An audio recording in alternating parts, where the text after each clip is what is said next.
Listen, I can give Akane some passes. I don't want to, but I can give her some passes for not knowing who P-chan is. You know what? Thinking back, when I was younger, yeah, I mean, a lot of times you just kind of walked into your friend's home. You didn't really knock.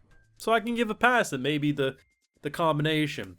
Do I think she should know who it is? Yes, but even if I'm it hurts me to say, but I'll give her a pass, but it was unforgivable this week. We get introduced to a crazy new girl, which is saying something given what we came off of last week, and she straps apparently adamantium level collar around P-chan's neck that has P-chan's new name, Charlotte. Apparently we're just under the assumption you can't cut that thing off. And what does he do? He walks in human form with the collar still on. And there's no acknowledgement from Akane. Hey, if you want to argue the bandana, she says, hey, bandanas are common. Maybe he just has the same style as P-chan. I disagree, but sure. But the collar is identical. And the angle she was sitting at, she clearly could see. The level of stupidity these characters have is sending me because it is hilarious. But they are oh so stupid. And I'm not saying Ranma's not going to have stupid moments, but he's legitimately the smartest character as it stands. At least he recognizes stupidity and will call a spade a spade. Oh, full live reactions over on Patreon if you want to see me break in real time over there exclusively. I'm loving this. We're now 8 episodes in, and as I say, just the more the merrier. Just keep throwing characters my way. Though, sexual assault on Ranma was not on my bingo card, because that's what it was. Like, he got his first kiss against his will, and he had to kiss this man, and, yeah, that would scar anyone, because, like, this dude's not even, like, there's been some attractive character designs both on the male and female side for this show. I don't think he's one of them. I think, if anything, what really does him dirty is his personality. It negates him about 5 points. Like, he seems like a slimy little weasel. I don't know how else to put it. Though, I do like the dynamic he has with this girl. Something happened to her. That's, okay. Something's happened to all these characters to some degree, but there's something truly unhinged about her in a way that never comes across as, like, yandere eyes, but just, like, she hasn't mentally matured past the age of 8, but physically has, and in doing so, you have just a temper tantrum without it being crying, but rather, I'm gonna somehow lift the table and beat you over the head repeatedly. The amount of steroids that apparently are going on in the children upbringing of the Ranma world should probably be studied. But,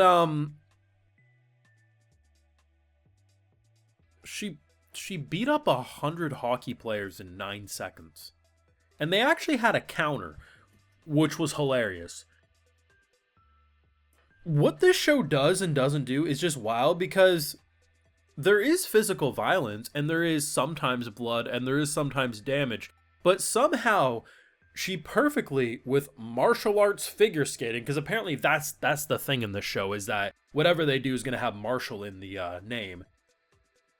If you know anything about skates, if a skate swung in this general area, you're more than likely going to kill someone through a slitting of the throat. And they were tornado spinning. And just, it looked great, produced wonderfully, but just had me saying, how are people not dead in this show? And it's funny too, because I truly wonder how some people watch shows like these that are comedy focused and not, like, enjoy the thrill of questioning. Like, I always get those comments every week, and it truly does baffle me, because it's like, the reason a show like this is so funny isn't just because, character got anvil dropped on their head. No, it's like, what the hell? How are people, like, here's a great example.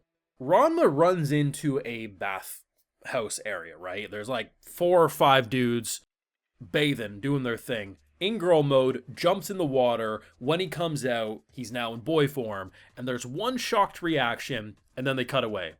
They refuse to show anything after that because there's no logical way to explain how girl came in, boy came out in a fraction of a second. So rather than trying to make a justifiable reason, they do a very funny technique and just cut away. So then the viewer's like, how?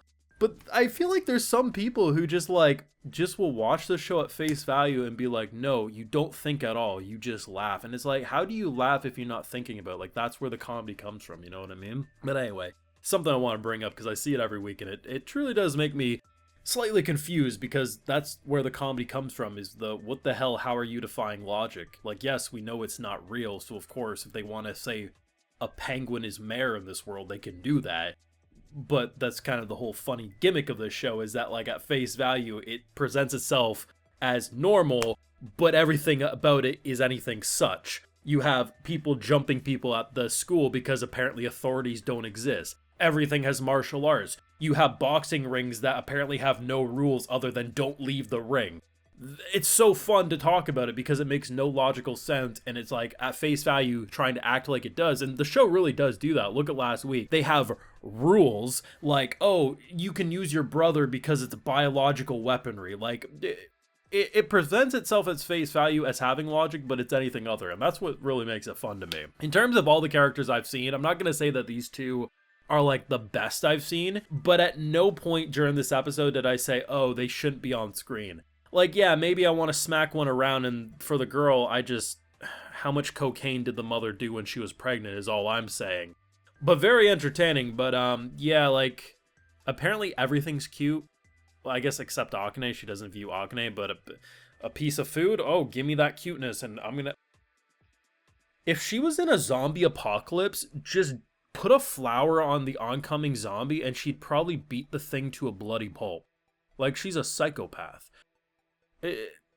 This show's great. It remains to be one of the most entertaining watches, and just, I never know what I'm getting into on a Saturday watching Ranma, but I know one thing is I'm probably gonna laugh. And hell, they even they kind of twisted the whole like walking in when they're about to kiss cliche, which I appreciate. The whole time I'm thinking they're gonna walk in and interrupt it, and they actually were interrupting themselves, and it was kind of like this kind of frustrating but cute moment of them bonding because they recognize they both probably do like each other, and then the family's like, the fuck. It's like, I love it. I don't know. Great episode. I don't even know what we're gonna see next week, but Jesus. Let me know your thoughts down below. Leave a like if you enjoyed. Subscribe if you're around here. Of course, ring that bell. And like I mentioned, full live reactions over on Patreon. And hey, while you're over there, I'll give you a video shout out. Alright, so today we got Sean Cafferkey, Ishta, Eternally Lost, Mauve, Jarl Balgruff, Omar, and we also have Jay Vorty. So I appreciate the support, everyone. Please take care, and y'all have a good one.